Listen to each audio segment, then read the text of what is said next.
water holes, that's what we're putting in.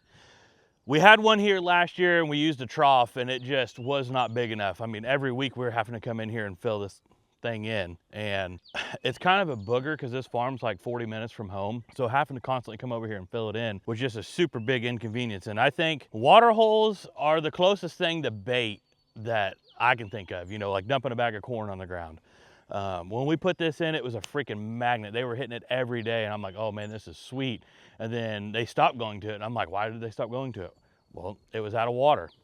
So that last summer I just kept filling it up, and I'm like, next spring I'm doing something completely different. So I got on Amazon and ordered a couple pond liners. I think those things are like 60 bucks for a 20 foot by 20 foot square. And this is sandy, loomy soil, so it's not clay. We can't just pack it down and put a water hole in and call it good. So we're gonna dig this spot out. This is like the most shaded spot up until about lunch, 1 o'clock in the day.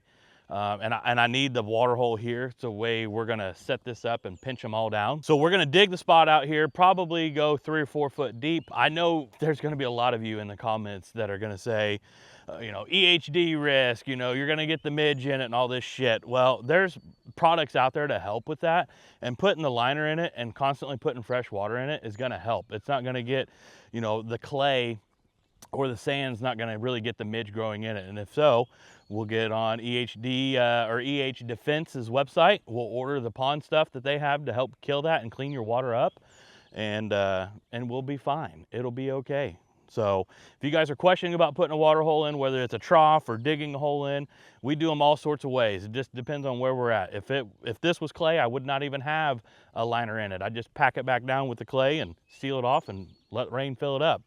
But I can't do that here. I'm gonna have to physically bring water in, which is all right. We'll, you know, throw chemical totes in the bed of the truck and then we'll just come in here and dump it. But you guys stay along. We're gonna go through this process, kind of show you. It's really not a process. I mean, it is a process, but it's pretty self-explanatory. But if you've never done one, we'll help you out.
Some more on it.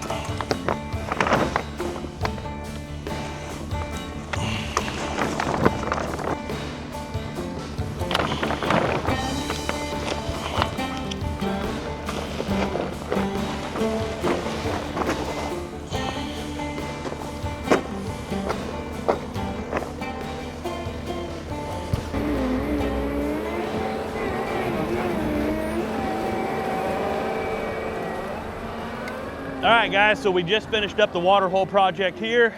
We had to take a little delay because we didn't have enough tarps our pond liners. So we jumped on Amazon and ordered those. This is a pretty big water hole back here, but honestly, like, we own the machine, so adding the price up, I think we had $150 or $175 in the liners, and say 45 minutes probably total of running the skid steer. So a lot of you guys could, you know, rent a machine for a couple $100 a day, get a few projects done on your property, put a water hole in if you needed to.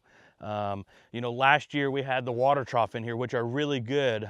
Like Grizzly makes one that's just a little bit above the ground, and then the earth ponds, you know, to dig those in, and then just your regular Tractor Supply, you know, cattle trough, you can dig those in. That's what we had here before. But the deer density here is so high that we could not keep it full. We were constantly coming in here every week, topping it off, and quite frankly, none of us have time to do that stuff. So we're gonna bring a big water truck in here. I think it's like a 40-barrel truck. We're gonna have them fill it up just to get it started.